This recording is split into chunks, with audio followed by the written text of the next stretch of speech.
وہ آئے جن کے آنے کی زمانے کو ضرورت تھی، وہ آئے جن کے لیے بے چین فطرت تھی، وہ آئے مشترک تھی جن کے لیے وادی بطحا، وہ آئے جن کی بشارت دے گئے حضرت عیسیٰ، وہ آئے جن کے دم سے عرش اعظم پہ اجالا تھا، وہ آئے جن کے قدموں کے لیے کعبہ ترستا تھا، وہ صبح ربی کی سحر کا اجالا، وہ جس کو بہاروں نے صدیوں میں پالا، جسے رب نے خود آپ سانچے میں ڈھالا، وہ جس نے اندھیروں سے ہم کو نکالا، وہ برکت کا پرتب، وہ رحمت کا جھالا، جو سمجھے تو کوئی اسے ہوش والا، فلک چاند سورج ستارے گواہ ہیں، زمین کے ہنسی سب نظارے گواہ ہیں، وہ آدم سے پہلے، وہ زکریا سے پہلے، وہ یحییٰ سے پہلے، وہ توحید رب کی سنانے ہیں آیا، وہ امت کو سینے لگانے ہیں آیا۔ اور شاعر کہتا ہے، پردے اٹھے نگاہ سے ہر شے نکھر گئی، تنویر صبح و رات کے رخ پر بکھر گئی، دشت و جبل سے نور کے کوندے لپک پڑے، کلیوں کے جام پھولوں کے ساغر چھلک پڑے، برگ و شجر نہال ہوئے جھومنے لگے، آپس میں ایک ایک کا منہ چومنے لگے، کرنوں کا رقص ہونے لگا برگ و بار پر، فردوس عکس ریز ہے ہر لال ازار پر، بادل فضائے دہر پہ رحمت کے چھا گئے، آئی صدا کہ سرور کونین آ گئے، آئی صدا کہ سرور کونین آ گئے۔ جس وقت ہمارے نبی صلی اللہ علیہ وسلم اس دنیا کے اندر تشریف لائے، مچھلیوں نے ایک دوسرے سمندر میں جا کر مبارکباد پیش کی کہ کائنات کے رحمت للعالمین آ گئے، عورتوں کی عزت کو بچانے والے آ گئے، اور پوری دنیا کے دولہا آ گئے، سارے انبیاء کے سردار امام المتقین اور امام الانبیاء صلی اللہ علیہ وسلم دنیا میں تشریف لائے۔ مچھلی، ایک سمندر کی مچھلی دوسرے سمندر میں نہیں جاتی ہے، جیسے ہم اندھیرے میں اپنی چپل کو پہچانتے ہیں، اگر دوسری چپل میں ہمارا پیر چلا جائے تو ہمیں لگتا ہے نا کہ ارے ہم نے دوسری چپل پہن لی۔ اسی طرح سے مچھلیاں اپنے علاقے، اپنے سمندر میں اپنے علاقے کو پہچانتی ہیں، سمندر کے دوسرے علاقے میں نہیں جاتی ہیں۔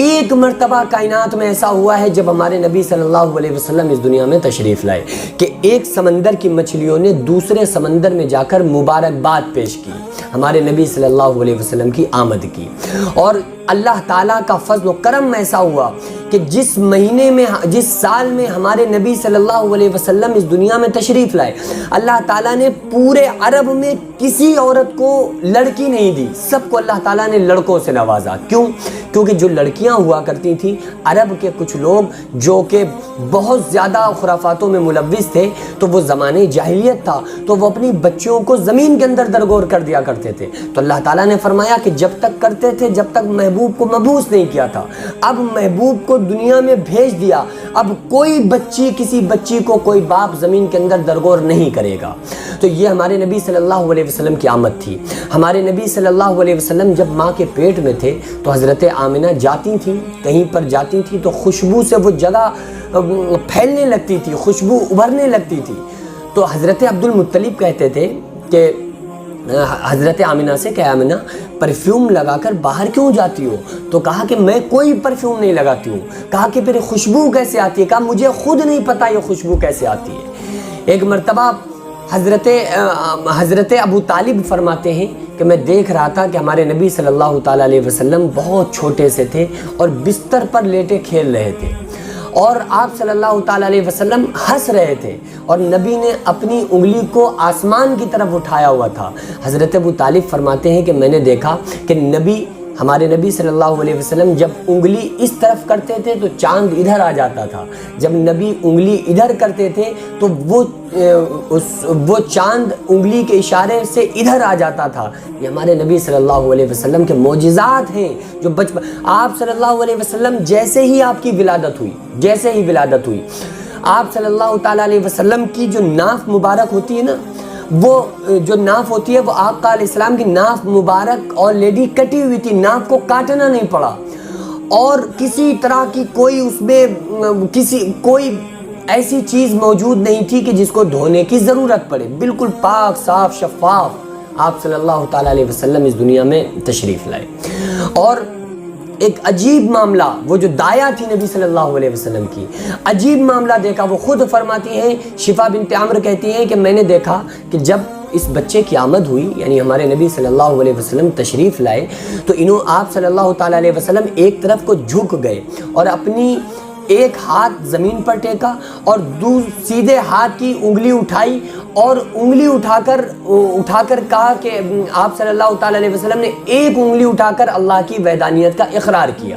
یہ ہمارے نبی صلی اللہ تعالیٰ علیہ وسلم کی پیدائش ہے، یہ ہمارے نبی صلی اللہ علیہ وسلم کی ولادت ہے، اور کیوں نہ ہو کہ جس کے صدقے میں اللہ تعالیٰ نے ساری کائنات کو بنایا۔ ہمارے نبی صلی اللہ علیہ وسلم کے صدقے میں اللہ تعالیٰ نے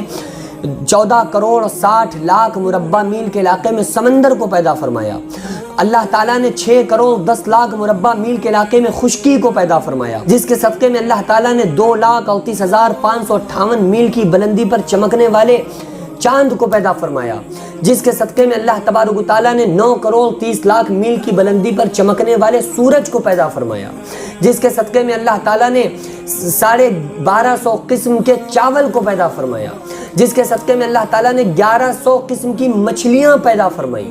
جس کے صدقے میں اللہ تعالیٰ نے 750 قسم کا آم پیدا فرمایا، جس کے صدقے میں اللہ تعالیٰ نے 1,24,000 انبیاء کرام کو پیدا فرمایا، جس کے صدقے میں اللہ تعالیٰ نے 1,29,000 صحابہ کرام کو پیدا فرمایا، جس کے صدقے میں اللہ تعالیٰ نے خود آپ ہی کے والد محترم حضرت عبداللہ کو پیدا فرمایا۔ حضرت عبداللہ کے والد حضرت عبد المطلب، ان کے والد حضرت ہاشم بن عبد مناف بن قصی بن کلاب بن مرہ بن کعب بن لبی بن غالب بن فہر بن مالک بن نظر بن کنانہ بن خزیمہ بن مدرکہ بن الیاس بن مزر بن نزار بن عاد بن حمیسہ بن سلامان بن عوز بن بوز بن قموال بن عبی بن عوام بن ناشد بن حزا بن بلداس بن یدلاف بن طابق بن جاحم بن ناحش بن مافی بن عیفی بن عبقر بن الدعاء بن خمدان بن سنبر بن یسربی بن یحزن بن یلحن بن ارعوا بن عیزی بن زیشان بن عیسر بن اقناد بن یحام بن مقصر بن ناحز بن زارح بن سمی بن مزی بن عبس بن عرام بن قیدار بن اسماعیل علیہ السلام بن ابراہیم علیہ السلام بن تارخ بن سروج بن رعو بن فاحج بن ارفشق بن سام بن نوح بن لامق بن متوشالح بن ادریس بن یرز بن ملحل عیل بن کنعان بن عانوش بن شیز بن آدم علیہ السلام کو پیدا فرمایا۔ یہ میں نے شجرہ بتایا نبی صلی اللہ علیہ وسلم کا کہ ہمارے نبی صلی اللہ علیہ وسلم کے والد، ان کے والد، ان کے والد، ان کے والد، تو جس کے صدقے میں اللہ تعالیٰ نے ساری کائنات کو پیدا فرمایا، اس کی آمد ہوئی۔ تو اس کی آمد سے ہم کو قرآن ملا، ہم کو دین ملا، ہم کو اسلام ملا، ہم چلنا نہیں جانتے تھے، ہمیں زندگی جینے کا سلیقہ ملا، ہمیں ماؤں کی رسپیکٹ عزت پتہ نہ تھی، نبی نے آ کر ماؤں کے تحفظ کو بتایا، ہم کو پتہ نہیں تھا کہ اللہ ہم سے چاہتا کیا ہے، ہم کو پیدا کس نے کیا۔ یہ زندگی کا سارا مقصد ہمارے نبی صلی اللہ علیہ وسلم نے آ کر ہم کو بتایا، ہم کو دین ملا، ہم کو اسلام ملا، ہم کو اہل بیت ملے، ہم کو سب کچھ ملا۔ تو اب ہمارا کام یہ ہے کہ نبی صلی اللہ علیہ وسلم کی آمد سے ہم کو یہ سب کچھ ملا۔ تو اس کا مطلب صرف یہ نہیں کہ ہم 12 ربیع الاول میں نبی کو یاد رکھیں، باقی پوری سال کے لیے بھول جائیں، ہرگز نہیں، بلکہ ہر قدم پہ ہمیں نبی صلی اللہ علیہ وسلم کی بتائی ہوئی ہر ایک بات پر عمل کرنا چاہیے، تاکہ ہمارا زندگی جو ہم گزار رہے ہیں اس زندگی کو اللہ تعالیٰ پسند کر لے، اور قیامت کے دن ہمیں نبی صلی اللہ علیہ وسلم کی غلامی میں، پڑوس میں اللہ تعالیٰ ہمیں آپ کے قدموں میں جنت میں جگہ عطا فرما دے۔ اللہ رب العالمین سے دعا ہے اللہ تعالیٰ ہمارے دلوں میں سچا اور پکا عشق اہل بیت، عشق مصطفیٰ صلی اللہ علیہ وسلم پیوست فرمائے، اور ہم تمام لوگوں کو نماز پنجگانہ پڑھنے کی اور شریعت مصطفیٰ پر عمل کرنے کے اللہ تعالیٰ توفیق عطا فرمائے۔ وآخر دعوانا الحمد للہ رب العالمین۔ السلام علیکم ورحمۃ اللہ وبرکاتہ۔